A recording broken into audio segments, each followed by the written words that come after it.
कार्यक्रम की अध्यक्षता कर रहे हैं हमारे जनप्रिय जिलाध्यक्ष आदरणीय प्रदीप सिंह जी, हमारे इस मंच पर विद्यमान जी, हम सबके बलरामपुर जनपद भारतीय जनता पार्टी के प्रभारी आदरणीय राहुल राम रस्तोगी जी, जनप्रिय विधायक बलरामपुर सदर पूर्व मंत्री आदरणीय पलटू राम जी, मंच 25 मई को जब इस क्षेत्र में कमल का बटन दबाकर चुनाव करना होगा तो आप सबने मन बना लिया है कि इस बार फिर से एक बार तीसरी बार प्रधानमंत्री जी देश का यशस्वी नेतृत्व करेंगे और साथ ही साथ आदरणीय साकेत जी इस क्षेत्र में आप सबके सेवक बनकर दिल्ली में आपका नेतृत्व करेंगे, ऐसा आप सबने मन बना लिया है।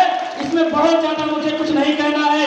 बहुत सारे राष्ट्रीय विषय, राज्य के विषय जिन पर हमारे बात के अभिवक्ता जो मंच पर बैठे हुए हैं, हमारे मुख्य अतिथि जिनका उद्बोधन होना है, वो विस्तार से बात करेंगे। ज्यादा कुछ न कहते हुए मैं आपसे इतना ही निवेदन करता हूं, भारतीय जनता पार्टी की सरकार को आपने पिछले 10 वर्षों में परखा है, देखा है कैसी शांति व्यवस्था है, कैसा जन कल्याणकारी हमारा कार्यक्रम रहा है, गांव गरीब किसान मां माटी मानुष के लिए कैसी समर्पित हमारी सरकार रही है, हमारा नेतृत्व रहा है, हमारे विधायक रहे हैं। मित्रों, हमें पीड़ा रही है पिछले 5 वर्ष में अगर हमारे भारतीय जनता पार्टी का सांसद हमारे इस क्षेत्र से होता, हमारे बीच का होता, हमारे भारतीय जनता पार्टी का होता, तो जो आज एक तमगा हमको लगा हुआ है कि हम आकांक्षी जनपद है, पिछड़ा जनपद है, ये तमगा छूट गया होता, हम भी विकास की अग्रिम पंक्ति में खड़े होते और गौरवान्वित होते। लेकिन कहीं ना कहीं 2019 के चुनाव में थोड़ी बहुत चूक रह गई। हमने अच्छा प्रदर्शन किया लेकिन प्रदर्शन में थोड़ी सी चूक रही। लेकिन इस बार वो गलती हमें नहीं दोहराना है। यह चुनाव आदरणीय साकेत जी का नहीं है, यह चुनाव कैलाश जी का भी नहीं है, यह चुनाव पलटू राम जी का भी नहीं है, यह चुनाव सरू जी का भी नहीं है, यह चुनाव इस देश के अखंड राष्ट्र के लिए आराधना करने वाले उस गरीब मां के बेटे राजनीतिक ऋषि नरेंद्र मोदी जी का है, जो आज ही हमारे श्रावस्ती में थे। वो क्या कर गए हैं, इस बार 400 पार होगा, प्रधानमंत्री नरेंद्र मोदी जी बनेंगे, लेकिन श्रावस्ती का प्रतिनिधि भारतीय जनता पार्टी का हो, यह जिम्मेदारी आपकी होनी चाहिए। आपको ही साकेत बनना होगा, आपको ही शैलेश सिंह सालू बनना होगा। मित्रों, आप पर बड़ी जिम्मेदारी है।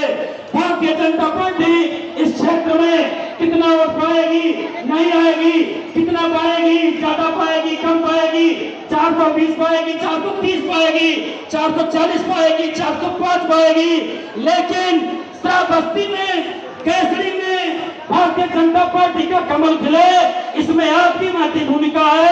आप सबको उस भूमिका का निर्वहन करना होगा। मित्रों, ज्यादा कुछ नहीं करना है, अपने आसपास देखेंगे आपको परिवर्तन दिखेगा। हमारी भारतीय जनता पार्टी ने खुशहालकारी, कल्याणकारी, गरीबों को समर्पित सरकार दी है।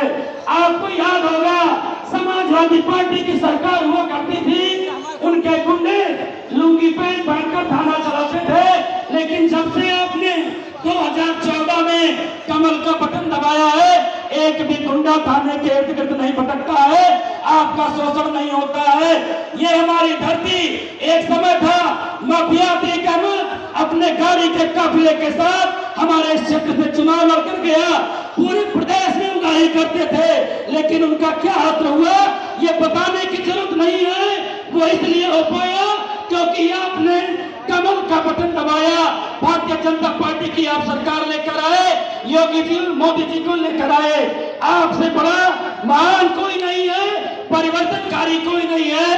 अगर आपने संकल्प उठा लिया है तो निश्चित ही 400 पार होगा और उसमें हमारे श्रावस्ती की भी भूमिका होगी और हम साकेत भैया को इतने अच्छे मार्जिन से चुनाव जिता कर भेजे कि दिल्ली तक ये धाक हो कि यह कर्मभूमि अटल बिहारी वाजपेयी की और नानाजी देशमुख की ऐसे नहीं रही है। कुछ तो बात है यहाँ के जनता जनार्दन में कि हम उन हीरो को पहचान लेते हैं जो राजनीति में मील का पत्थर हो जाते हैं। साकेत भैया उन्हीं में से हैं, उनके बारे में कुछ कहने की जरूरत नहीं है।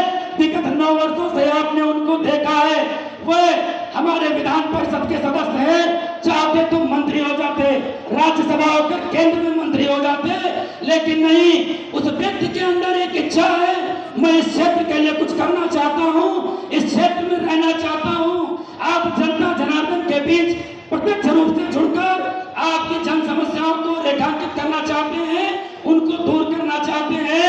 इसलिए वो श्रावस्ती से चुनाव लड़ रहे हैं। चुनाव तो कहीं से भी लड़ लेते, लेकिन उन्होंने श्रावस्ती को चुना ताकि हमारे क्षेत्र का समग्र विकास हो सके। ये हमारी जिम्मेदारी है मित्रों।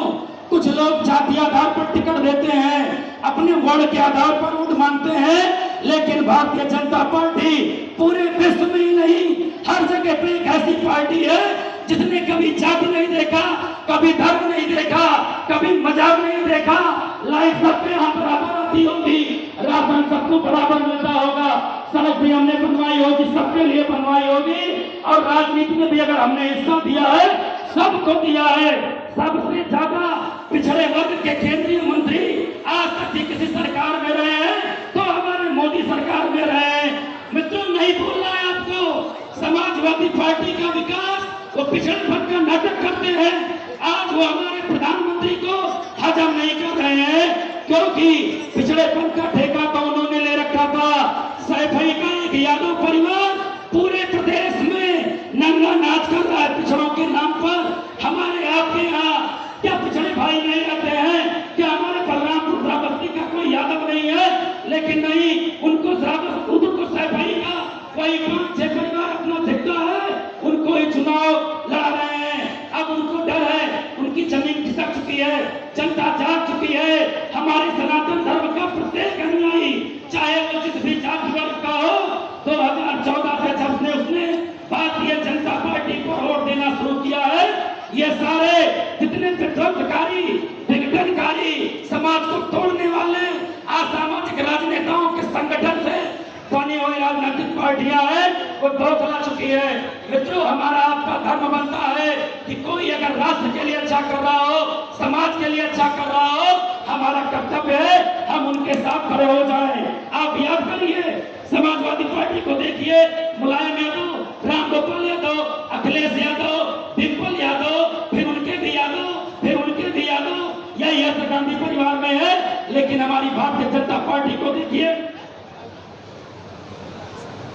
मित्रों, हमारा नेतृत्व कभी परिवारवादी नहीं रहा। हमारा नेतृत्व श्यामा प्रसाद मुखर्जी जी ने किया, समय बदला हमारा नेतृत्व दीनदयाल जी ने किया, उसके बाद समय बदला अटल बिहारी वाजपेयी ने किया, लाल कृष्ण आडवाणी जी ने किया, उसके बाद मोदी जी कर रहे हैं। कोई परिवारवाद नहीं है। आगे कौन करेगा या भी पता नहीं है। आप में से कोई भी व्यक्ति अगला पलटूराम बन सकता है, अगला कैलाश नाथ शुक्ला बन सकता है, अगला साकेत मिश्रा बन सकता है। भारतीय जनता पार्टी ने अगर स्वच्छ छवि को व्यक्ति को टिकट देकर इस क्षेत्र में भेजा है तो उसे लाखों लाख वोट के अंतर से जिताने की जिम्मेदारी हमें आपको लेनी होगी।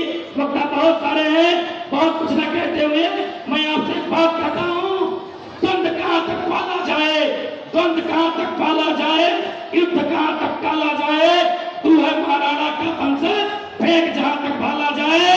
आप 25 तारीख को कमल दबाइए, साकेत जी और सैलू जी को विजयी बनाइए।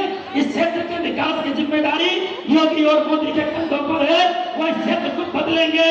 अगली बार 5 वर्ष बाद जब साकेत जी चुनाव लड़ने आएंगे, हमारा यह क्षेत्र आगा होगा।